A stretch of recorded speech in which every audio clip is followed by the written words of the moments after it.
Hi అండి, నమస్తే. Welcome back to cute jelly channel. ఈరోజు మనం మన పెద్దవాళ్ళు చేసేటువంటి ఒక స్వీట్ అనుకోండి, స్నాక్ రెసిపీ అనుకోండి. పూర్వకాలంలో మనం ఇప్పట్లాగే కుర్కురేలు, బిస్కెట్స్ ఇలా ఏమీ ఉండేవి కాదు కదా. ఎక్కువ శాతం పిల్లలకి హెల్దీ వేలోనే స్వీట్స్ కానీ స్నాక్స్ కానీ ప్రిఫర్ చేసేవాళ్ళు అనమాట. మన పెద్దవాళ్ళు ఎలాగైతే ప్రిపేర్ చేసి ఇచ్చేవాళ్ళో అంతే హెల్దీతో ఈరోజు నేను పచ్చి కొబ్బరితో ఒక హెల్దీ రెసిపీ అనేది చూపించబోతున్నాను. ఈ వీడియోని ఎక్కడ స్కిప్ చేయకుండా చూడండి. ఇప్పుడు మనం ప్రాసెస్ అనేది స్టార్ట్ చేద్దాం. నేనైతే ఈ విధంగా పచ్చి కొబ్బరి ఒక 2 పెద్ద గిన్నెలు తీసుకొని పచ్చి కొబ్బరిని ఈ విధంగా చిన్న చిన్న పీసెస్గా కట్ చేసి తీసుకున్నాను. తీసుకునేటప్పుడు కూడా మీరు కాస్త ఇలా బాగా ముదిరినది తీసుకోండి. పచ్చి కొబ్బరి వచ్చేసి ఇలా టెంక బాగా ఉండాలన్నమాట. అప్పుడే మనకి ఇందులో ఉన్న పోషక విలువలు చక్కగా అందుతాయి. టేస్ట్ కూడా చాలా బాగుంటుంది. ముదిరినది తీసుకుంటే బాగుంటుంది. ఇది మనకు లేత కొబ్బరి అన్నమాట. ఈ విధంగా లేతగా ఉన్నదైతే మనకి ఈ విధంగా స్వీట్ రెసిపీ చేసుకోవడానికి అంత టేస్టీగా ఉండదు. ఇది మన పచ్చి కొబ్బరిలో కొబ్బరి ఎలా ఉంటుందో ఇది కూడా అలాగే ఉంటుంది. అందుకోసం మనకు అంత బాగా రాదన్నమాట ఈ స్వీట్ రెసిపీ అనేది. ఇలా చూడండి, థిక్నెస్ కూడా చాలా తక్కువగా ఉంటుంది. ఇందులో వాటర్ కంటెంట్ ఎక్కువగా ఉంటుంది. చేసినా అంత టేస్టీగా ఉండదు. అందుకోసం ఈ విధంగా బాగా కాస్త ముదిరినది కొబ్బరి తీసుకొని చిన్న చిన్న పీసెస్గా కట్ చేసుకోవాలి. ఈ కొబ్బరిని మనం ఇప్పుడేం మెజర్మెంట్ చేసుకోవాల్సిన అవసరం లేదు. మన దగ్గర ఎంత అవైలబుల్లో ఉంటే, ఇప్పుడు పండగ సీజన్ కదా, అంత పచ్చి కొబ్బరిని తీసుకొని ఈ విధంగా వేస్ట్ కాకుండా హెల్దీ వేలో పిల్లలకి చేసి ఇచ్చేసుకోవచ్చు అనమాట. ఈ విధంగా పచ్చి కొబ్బరిని మిక్సీ జార్లోకి తీసుకొని వీలైనంత మెత్తగా బాగా మిక్సీ పట్టుకోవాలి. చూడండి, పచ్చి కొబ్బరిని ఈ విధంగా మనం చక్కగా మిక్సీ పట్టేసుకున్నాం కదా. ఇప్పుడు ఈ పచ్చి కొబ్బరి ఎంత ఉంది అనేది మనం కొలుచుకోవాలి. 1 కప్పు లేదా ఏదో ఒక బౌల్తో.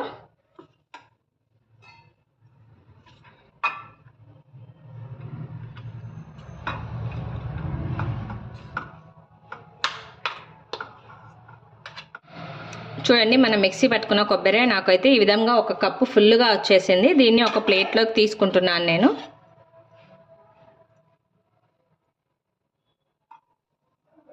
మనం ఈ విధంగా ఒక ప్యాన్ తీసుకోవాలి. మనకి కొబ్బరి మనం మిక్సీ పట్టుకున్నది వచ్చేసి ఈ కప్పుతో 1 కప్పు ఫుల్గా వచ్చింది కదా. నేనైతే 1 కప్పు కొబ్బరికి 1 కప్పు బెల్లం యాడ్ చేసుకోవచ్చు. నేనైతే మరీ ఎక్కువగా స్వీట్నెస్ అవుతుందని కొద్దిగా తక్కువగా యాడ్ చేస్తున్నాను.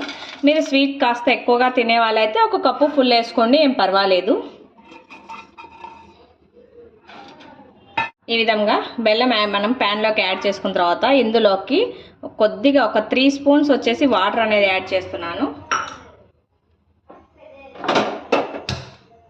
బెల్లంలోకి ఎప్పుడైనా కానీ వాటర్ యాడ్ చేసిన తర్వాత మాత్రమే స్టవ్ ఆన్ చేసుకోండి, లేదంటే మాడిపోతుంది, బాగుండదు ఆ స్మెల్.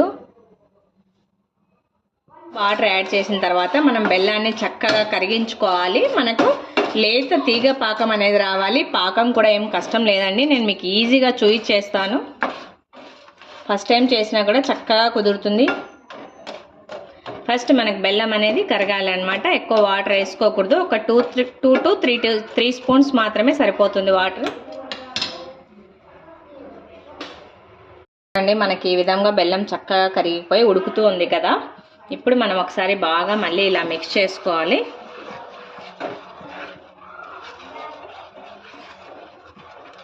ఎక్కువ టైం తీసుకోదు మనకు తీగ పాకం రావడానికి. మీకు తేడా అనేది చూపిస్తారు, ఒకసారి చూడండి.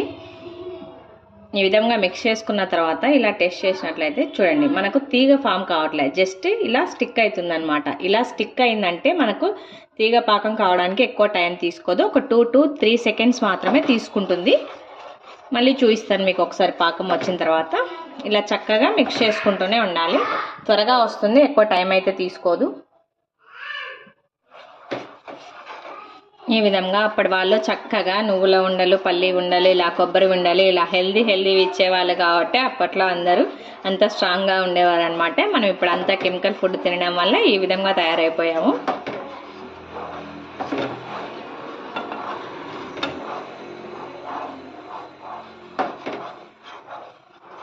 ఇప్పుడు ఒకసారి చెక్ చేసుకుందాం మనం.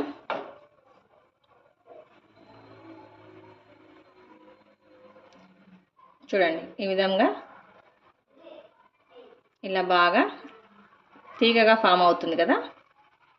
ఇలా తీగగా ఫామ్ అయిందంటే మనకి పాకం అనేది చక్కగా రెడీ అయిపోయింది అనమాట. ఇప్పుడు మనం మిక్సీ పట్టుకున్నాం కదా, ఈ కొబ్బరిని ఇందులోకి యాడ్ చేసుకొని నిదానంగా చక్కగా బాగా కలుపుకోవాలి.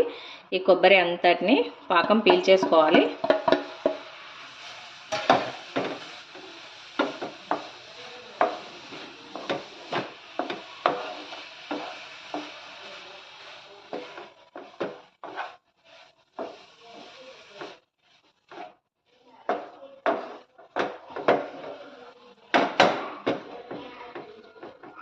ఇలా చక్కగా మనకు బెల్లం పాకం అంతటిని కొబ్బరి పీల్ చేసుకుంది కదా, మనం మళ్ళీ ఇలా కంటిన్యూస్గా మిక్స్ చేసుకుంటూనే ఉండాలి. ఇందులో కొబ్బరి నుంచి వాటర్ రిలీజ్ అవ్వాలి, ఆ వాటర్ కూడా మనకు అబ్జర్వ్ అయిపోవాలి. చక్కగా రెండు కలిపి మనకి ముద్దగా ఫామ్ అయ్యేదాకా మనం ఇలా మిక్స్ చేసుకుంటూనే ఉండాలి.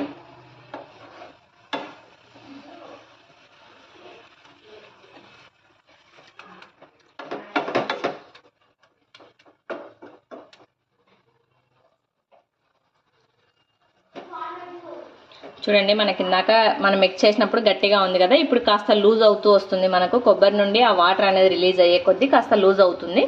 మళ్ళీ మనం స్టిక్నెస్గా వచ్చేదాకా ఉడికించుకోవాలి.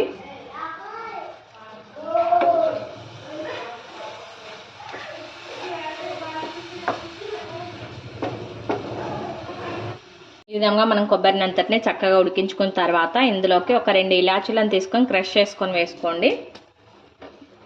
చాలా మంచి ఫ్లేవర్తో చాలా బాగా ఇష్టంగా ఉంటుంది అన్నమాట. తినడానికి మనకి చాలా నచ్చుతుంది ఈ ఫ్లేవర్ వేయంగానే.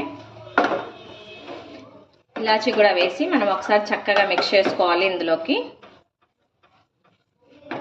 ఇలాచీ వేసి మిక్స్ చేసుకున్న తర్వాత లాస్ట్ అండ్ ఫైనల్గా ఇందులోకి 1 స్పూన్ నెయ్యి యాడ్ చేసుకోవాలి. నెయ్యి వేసి మనం చక్కగా అంతటికీ ఒకసారి మిక్స్ చేసుకోవాలి. ఈ ఇలాచీ నెయ్యి ఫ్లేవర్ చాలా బాగుంటుంది కొబ్బరి ఉండల్లోకి. నెయ్యి వేసి ఈ విధంగా చక్కగా మిక్స్ చేసుకున్న తర్వాత కొద్దిగా కొబ్బరిని తీసుకొని ఒకసారి మనం టెస్ట్ చేసుకోవాలి. ఇలా అంటే ముద్ద కట్టడానికి వస్తుందా లేదా అనేసి. చూడండి, మనకి ఈ విధంగా చిన్న బాల్ లాగా ఫామ్ అయింది కదా. చక్కగా ఇలా బాల్ లాగా ఫామ్ అయిందంటే మనకు కరెక్ట్గా రెడీ అయిపోయిందనమాట. ఇప్పుడు స్టవ్ కట్టేసుకోవాలి. స్టవ్ కట్టేసుకున్న తర్వాత ఇది కాస్త చల్లారాలి. మనకు గోరువెచ్చగా అయిన తర్వాత లడ్డూల్లా చుట్టేసుకొని హ్యాపీగా తినేసేయాలి. లడ్డూలు లేదు అనుకుంటే ఏదైనా ఒక ట్రేకి ఆయిల్ కానీ నెయ్యి కానీ అప్లై చేసుకొని కొబ్బరి మిశ్రమాన్ని వేసి మనం కాస్త చల్లారిన తర్వాత మనకు నచ్చిన షేప్లో కట్ చేసుకోవచ్చు. లేదు అంటే అంత కష్టపడకుండా ఈజీగా ఉండల్లాగా చుట్టేసుకొని రౌండ్ బాల్స్ లాగా చేసేసుకోవచ్చు. చాలా ఈజీ అండ్ టేస్టీ కూడా, ఎంతో హెల్దీ రెసిపీ. మన హెల్త్కి కూడా చాలా మంచిది. పచ్చి కొబ్బరిలో ఎన్నో ఔషధ గుణాలు ఉన్నాయి కదా. బెల్లం కూడా మనకు కాల్షియం రిచ్గా ఉంటుంది. అందుకోసం తప్పకుండా అందరూ ట్రై చేసి మీ పిల్లలకి పెట్టండి. ఇంట్లో అందరూ లైక్ చేస్తారు. ఈ రెసిపీ కనుక మీకు నచ్చినట్లయితే లైక్ చేయండి, షేర్ చేయండి. తప్పకుండా అందరూ సబ్స్క్రైబ్ చేయండి. Thanks for watching.